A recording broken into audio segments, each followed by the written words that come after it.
mong... Ah! Umayos ka. Do, 2,000. Mukha ka kasing pira eh. Oh, babe, nandiyan ka na pala. Buti naman, dumating ka na. Kaya pa tayo naantay. Eh, bakit? Di ba sahod mo yung araw? Oh, ano pa kayo mga kung sahod ko ngayong araw? Kasi yung bata walang gatas, kaya pa nag-iiyak, gutom na gutom na. Problema ko ba yun? Miskarte ka kasi sa'yo. Baka pwede naman makahingi, pambili na ng gatas ng bata. Bira ka, hihingi ka na naman. Makarang linggo, humingi ka, ngayon, hihingi ka na naman. Ubus na kasi yung nakarang linggo, pinabili ko ng ulam, tsaka bigas. Magkano lang bigay mo? 1.5 lang.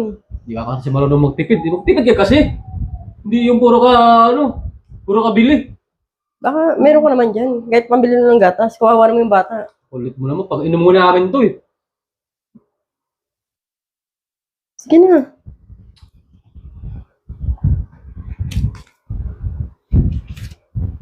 Do, 2,000. Mukha ka kasing pira eh. Hindi ka marunong magtipid eh. Magtipid ka.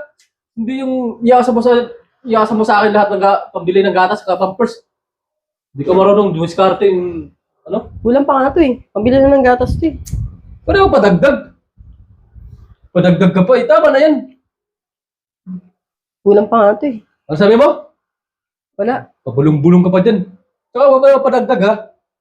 Kasi yung tirang sahod ko, pag inunan namin ni kumpare. Alam mo naman, ganitong araw, nag-iinom kami eh. O sige, pasensya ka na. Puro, yung mahirap sa'yo eh. Mahirap sa mga babae eh. Yung sahod, gaabang kayo lagi. Yung hirap sa'yo, mukha kang pira eh. Pasensya ka na. Mas ka nga dyan.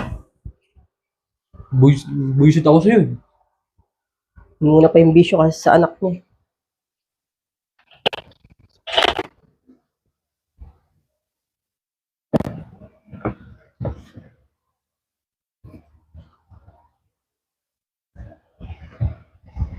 Oh, ano to? Cellphone to ah. Ano kaya to? Babe! Babe! Oh, ano ba yun? Sa'yo ba ang cellphone? Ano yun? Ba't kailan nangailam ka ng gamit? Eh kasi naglilinis ako, nakita ko sa drawer mo. Hira ka lang na nangailam ka na ng gamit. Di naman sa'yo to eh. Kanina ba yung cellphone na yan? Sa ano to? Katrabaho ko to. Oh, bakit nasa'yo? Isinanga ka sa akin eh. Buti pa yung katrabaho mo na yun kapag nagsasangala sa'yo. Pinagsasangalaan mo. Eh Samantalang, bakit? Nagkataon lang kasi naman yung ay pera ako nun. samantalang nangingaw sa'yo ng pambiling diaper ng bata, wala kang mabigay. Binibigay ko lang lahat ng sahod sa'yo. Tapos sabi mo sa akin, wala akong binibigay. Bakit? Dapat sana Ano ba sa akala mo ah?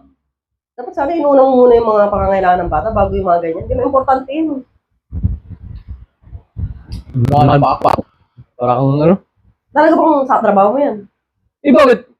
Tingnan na lang mo ba ako? Ha? Ha? Mayos ka ah.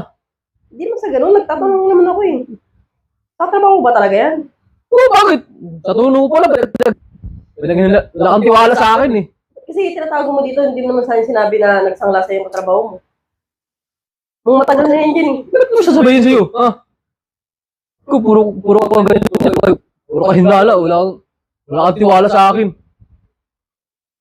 Oh, siya na pala. Mayos ka ah. Baka gusto mong... Mayos ka ah. Huwag ka mangailam ng gamit hindi sa'yo. Tatanong naman ako. Mangailam ka ng gamit Ito malaki. hindi sa'yo eh. Para kang ano eh.